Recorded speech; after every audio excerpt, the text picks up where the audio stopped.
Bonjour à tous, aujourd'hui je vais vous expliquer comment multiplier vos fraisiers et avoir des fraisiers perpétuellement et gratuitement. C'est parti. Pour faire cette opération, vous avez besoin de préparer des godets avec du terreau et d'avoir un ciseau.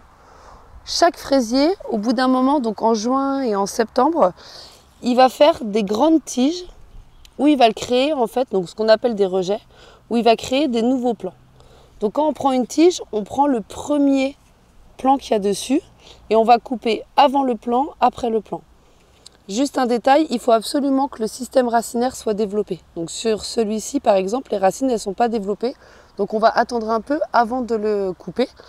Mais ici, vous voyez, on en a un où le système racinaire est assez développé, donc on va pouvoir le couper. Sur une même tige, il va y avoir plusieurs J qui vont pousser. On ne prend que le premier parce qu'il est plus fort et il va faire de plus beaux plants. Donc on coupe avant et on va couper la deuxième tige qui ressort. Et vous avez votre système racinaire qui est bien développé. On va le mettre en godet.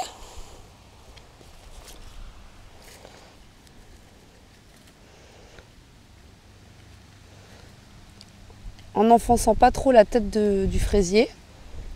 Et voilà, on va arroser et d'ici quelques semaines, on va les mettre en pleine terre. Vous pourriez le mettre en terre directement. Cependant, nous, comme on a un paillage assez épais dans notre jardin, si on veut mettre le pied en terre, il va falloir vraiment faire un trou dans la paille. Le fraisier va manquer de lumière et va moins bien se développer. Donc on va commencer par le mettre en godet sous serre, puis d'ici quelques 2-3 semaines, on va les mettre en pleine terre. La durée de vie d'un fraisier, elle est longue, mais il va produire des fraises pendant 3 à 5 ans. Donc on va renouveler le parc fraisier justement tous les 3-4 ans.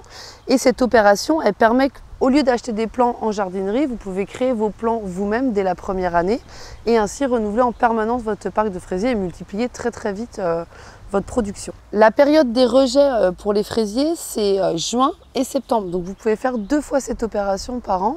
Là, juste sur ce parc-là, entre hier et aujourd'hui, j'ai créé 14 nouveaux plants de fraisiers ici et à peu près une quinzaine sur un autre parc que j'ai.